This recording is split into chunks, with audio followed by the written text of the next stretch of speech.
Gloria Mensah.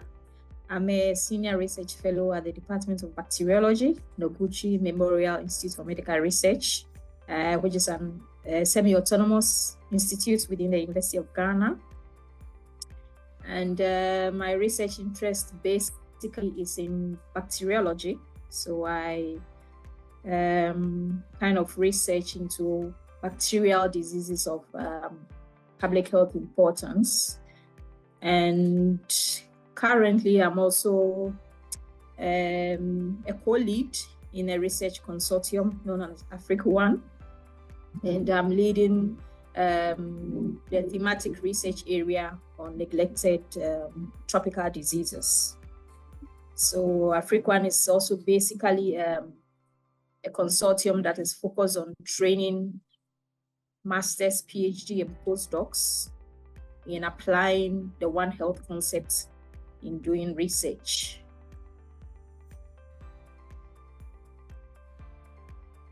When I saw it, I was attracted when I saw the call, African Science Leadership. And at that time, I had finished my PhD. I had gotten a position as a research fellow in the same institution I had been working for a while. And I was looking forward to taking on some sort of leadership role. So it's really appealed to me. So my expectation basically was that I was coming to this workshop.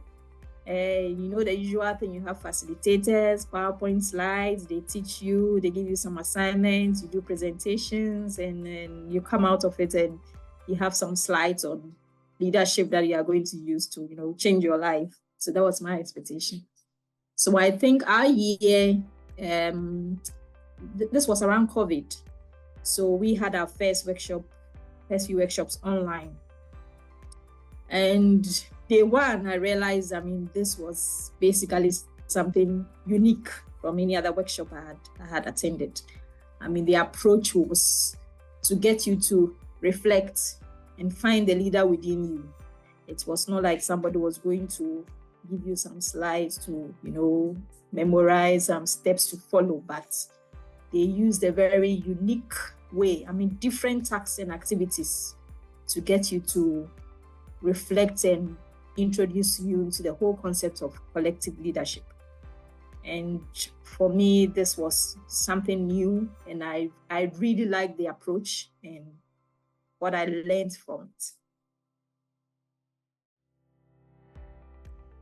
As I said, because I got into the fellowship during I think this was 2020, so it was COVID. So it was interesting in the sense that, I was interacting with people that I became familiar with the voices of people. Some you saw the faces and all that. And the real interesting bit for me was when we actually met on the Future Africa campus, and it was very exciting putting the voices, some of the faces I had seen, to the people who were right in front of me. And we bonded quite well. The activities were even more enhanced because now we were doing it in person. But generally, the whole year, I kept telling everybody that I'm a fellow in ASLP and everything is so unique. I kept sharing some of the exercises. When I came home, my sister, my husband became beneficiaries of some of the tags because I found them so interesting what it led you to do, So that whole year was, I would say, was life-changing. Some of the activities and what it led me to discover about myself, I was even wishing I had that experience even during the time I was doing the PhD. It would have changed a lot of how I did most of the things that I did. And so now I'm so happy that I'm in a position where I get to mentor, coach, supervise people, and I'm using some of those things to get them to understand what leadership is all about. That it's collective leadership it's what achieves the best results for both for you and for the people you aspire to lead and for African science in general. So it was a truly worthwhile and fantastic year being an ASLP fellow. Yeah, so this, for me, this would be, I mean, there are a lot of memorable moments. There were moments where we laughed, where we cried. The crying was also part of the reflection, because sometimes when you reflect a lot, it can bring you to tears. But my most memorable moment, I think, was the very last activity we had. So prior to that activity, we had been asked to take a walk in pairs, and then we were asked to tell our partners about where we hope to see ourselves in the next 10 years. So this was 2020. So it was more like, okay, so this is futuristic. This is 2030. What do you think would be your most significant achievement? And then it was written down, cards. And as the day wore on, we realized that, okay, this was going to be read to us in one way or the other. So that evening, we all dressed up in our costumes from our various countries, like we were attending maybe a Nobel Prize event of some sort. And then you'll be seated there, they'll call your name, and your partner will bring out the card and read something significant that you have done. So it was like, this is 2030. So in my case, my partner called out my name, said you are being awarded for discovering a diagnostic tool for TB in children. And that was what I was working on, and that was my dream. And it felt so, I mean, it was very impactful, and I still have the card with me. I mean, 2030 is like 6 years away.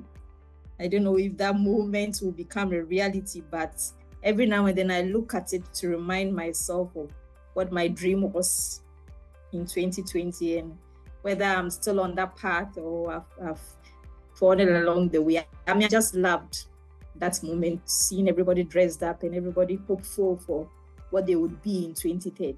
So for me, that tops my list.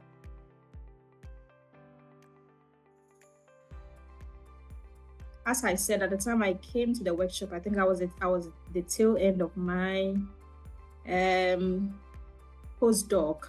And as a postdoc in that particular consortium, you sort of were supposed to act like a mentor or a coach to the masters and PhD students within the group. And so I used a lot of some of the tasks and activities that we did to bring them closer, to let them reflect on how they were supposed to go about their research, and even in their home institutions, be seen as leaders in African science. And I guess it worked well, because in my group, I think many of them were able to finish on time. Presentations were always on point, and the group leaders recognized me for that. So when the phase of the fellowship ended and we were supposed to reapply for a new phase of the grants, I was invited from a postdoc to now become a principal investigator to apply for the grant together with them. And I did that. I was also one of the people who were asked to join the interview panel when the grant was successful at a particular phase and we needed to be interviewed. I did that, and luckily we got the grant. So that's how come now I'm a PI within the consortium in which I was a postdoc. And they actually gave me one of the work packages they gave me to lead was a work package called SMC, so supervision, mentorship, and coaching, because I guess they saw that I had a unique way of going about that. So now I'm the one responsible for leadership, coaching, and mentorship within that group, which has about 61 fellows doing PhDs, masters, and some of them postdocs from about 15 African countries, from Central, West, and East Africa. So for me, I think I would say I'm still using what I learned from the ASLP in my work as an emerging science leader, and even in my personal life as well. Someone who is at a certain level in their scientific career. You don't necessarily have to be the one who is the professor or emeritus professor. It should be someone at a particular level who is willing and able to help somebody else climb up to where they are, or even reach above them. So it's like we are on a ladder that is on the ground, that is trying to reach up there to use science to change Africa. And you are on one step higher up. There are other people trying to come up. So if you are that person who's willing, has the tools and the agency to help others, because it's not a one-person job, to climb up to get to the top, to where we want to be with African science, then you are a leader, and you should also be willing to even help people to pass over you if where you have reached, I mean, other people can proceed faster. So for me, that's how I see an African science leader.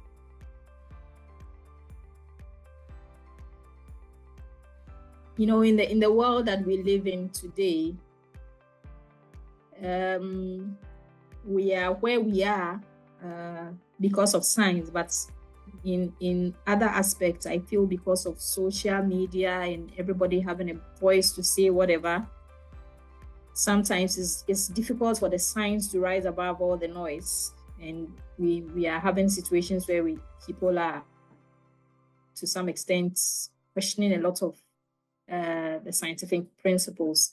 But I would say to the African science community that this is the time that they even have to make their voice louder. We need to engage more. It shouldn't be just about scientific publications, publish and perish. We should bring down the science to the level of the community for people to understand the impact that science can make in changing all of our lives in Africa. And for ASLP at 10, I mean, 10 years is a fantastic milestone. And you should be proud of all that you have done. I mean, I can't mention all the names, but Bernard, Connie, the passion and the enthusiasm with which the program is run is truly is infectious. And I want to tell them that they have changed lives for the past 10 years. They should not give up. Many of us who have passed through the workshop are doing fantastic things, because a spark was lit when we attended the session. So I hope all those out there with the funds to support would do so that this can reach as many people as needed. Because as it is, you have like 15 to 20 a year, and lots more people will benefit from this. So that will be my message to the science community, to ASLP, and to all those out there who have the means to support such a fantastic initiative.